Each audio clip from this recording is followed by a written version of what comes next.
Good evening my dear friends. तो simple present का आज अंतिम क्लास होने वाला है।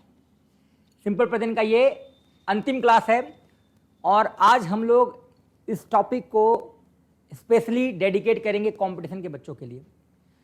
कंपटीशन के जितने भी स्टूडेंट्स हैं वो मैक्सिमम केस में सिंपल प्रेजेंट के बहुत सारे सेंटेंस को समझ नहीं पाते हैं। तो आज हम लोग सिंपल प्रेजेंट के कॉम्पिटिटिव रूल को पढ़ने वाले हैं। ठीक है, सिंपल प्रेजेंट के कॉम्पिटिटिव रूल को ध्यान से समझना। सिंपल प्रेजेंट में एक कंसेप्ट है, वो वर्ड बेस्ड कंसेप्ट है। बहुत सारे बच्चे कंफ्यूज हो जाते हैं कि सर इस टॉपिक में क्या इस्तेमाल करें। जैसे मैं एक सेंटेंस लिख रहा हूं, mostly I am teaching, mostly I am teaching, है ना। अब बच्चे से पूछेंगे सर ये गलत कहां है, तो बच्चे बोलेंगे सर ठीक ही ठाक लग रहा है, गलती है कहां। तो यहां आपको समझना पड़ेगा कि सिंपल प्रेजेंट में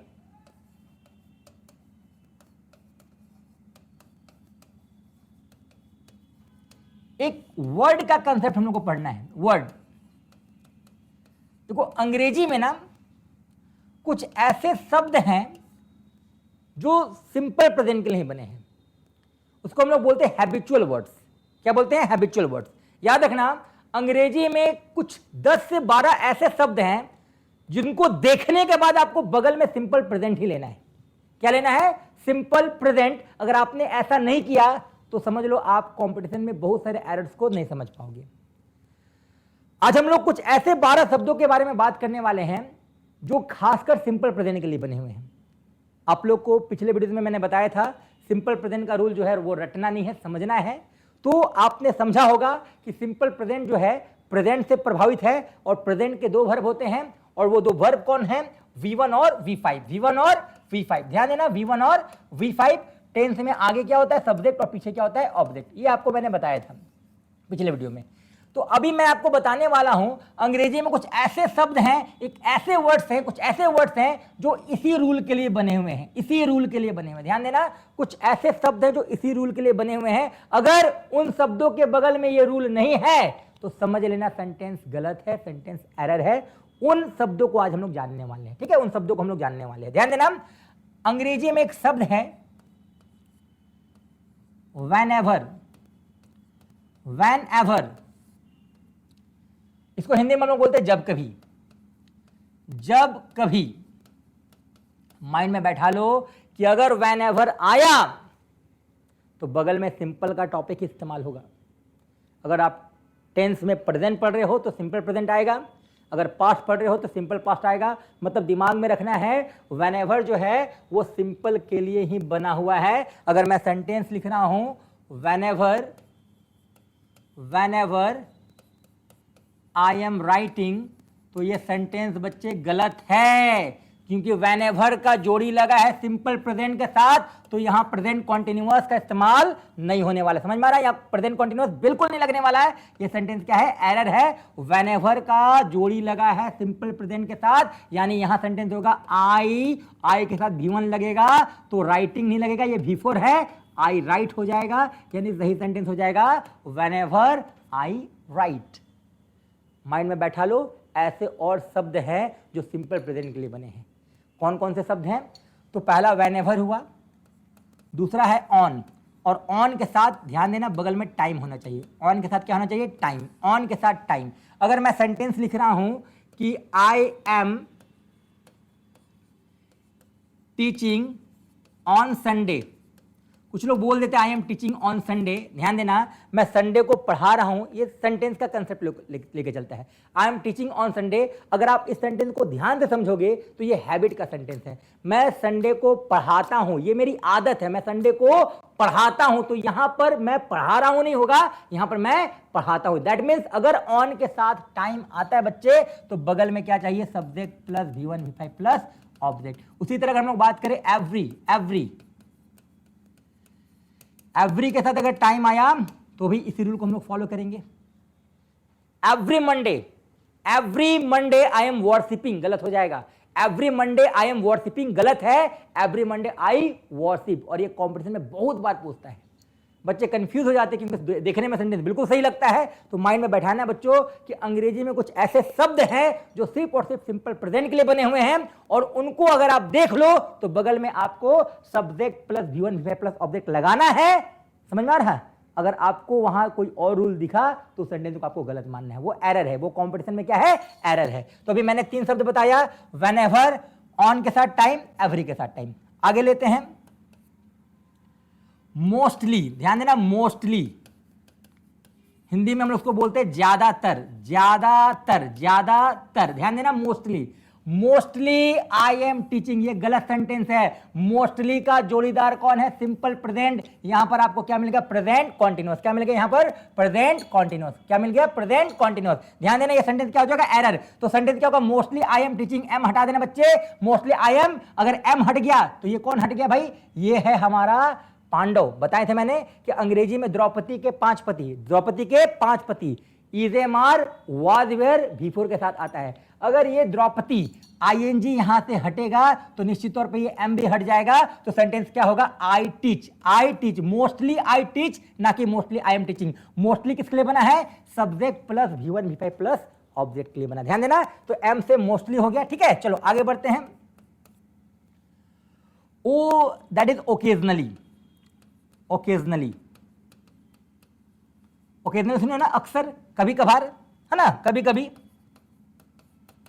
तो ये शब्द भी ध्यान देना सिंपल प्रेजेंट के लिए बना, ओकेजनली। ध्यान देना, whenever, on time, every time, mostly, occasionally. Occasionally की भी बात करें तो ये हमेशा सिंपल प्रेजेंट के साथ आएगा। ओकेजनली जो है वो सिंपल प्रेजेंट के साथ आएगा। अगर इसके बगल में और कोई रूल दिख रहा है तो सेंटेंस क्या है, एरर है।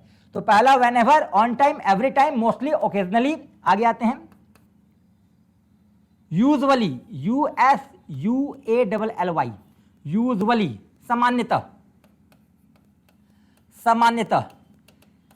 इस शब्द के बगल में भी यही रूल चाहिए, यानी whenever, on time, every time, mostly, occasionally, usually. ध्यान देना, अंग्रेजी बोलने में बहुत सारे बच्चे लोग गड़बड़ी करते हैं।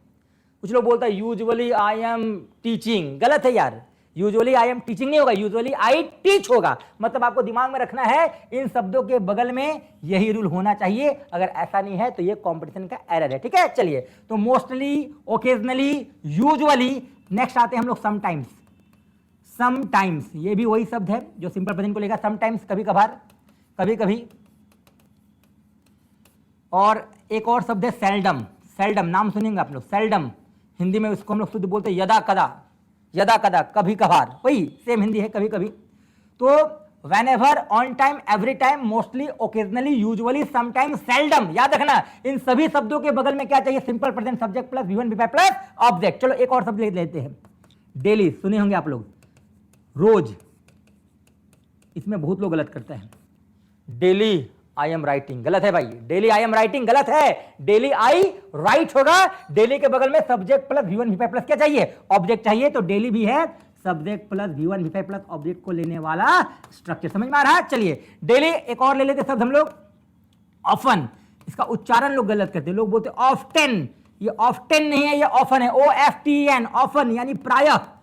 प्रायः वह देर से उठता है, उठ रहा है नहीं होगा, प्रायः वह देर से उठता है। यानी ऑफन जो है वो भी क्या लेगा, सिंपल प्रेजेंट का है रूल लेगा। तो अभी मेरे पास कितना शब्द हुआ, 1 2 3 4 5 6 7 8 9 10, है ना।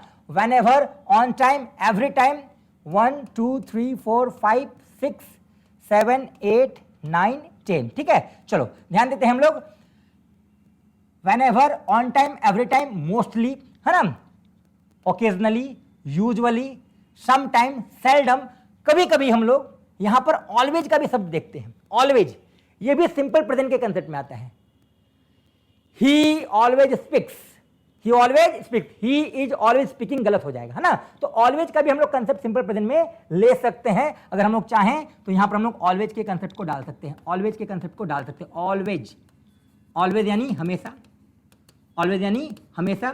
तो शब्द हो जाएगा 1 2 3 4 5 6 7 8 9 10, इधर 11 ले लो। और अंतिम शब्द है जनरली, GENERALLY, GENERALLY, जनरली यानी सामान्यतः। ये 12 शब्दों को बच्चों आपको याद रखना है।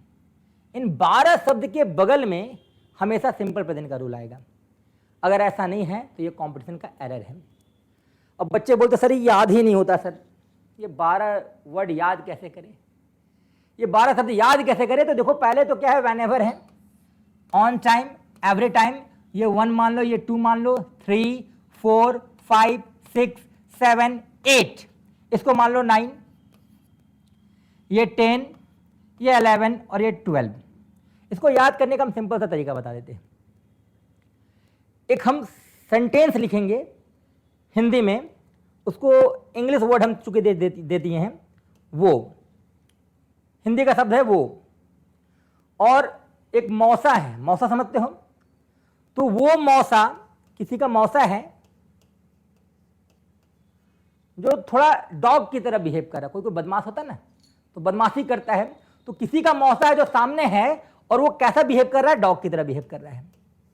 तो वो मौसा डॉग, ध्यान देना, वो मौसा डॉग।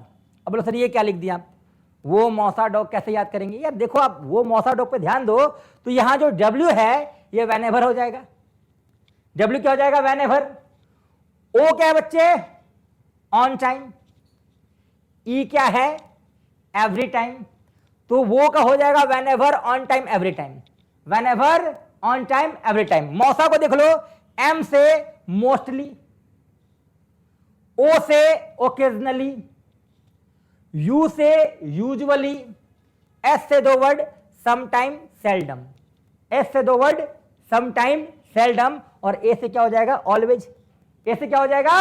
ऑलवेज। तो वो क्लियर, मौसा क्लियर, और किसी का मौसा कैसा बिहेव कर रहा है? डॉग की तरह। तो डॉग में D से क्या हो जाएगा? डेली।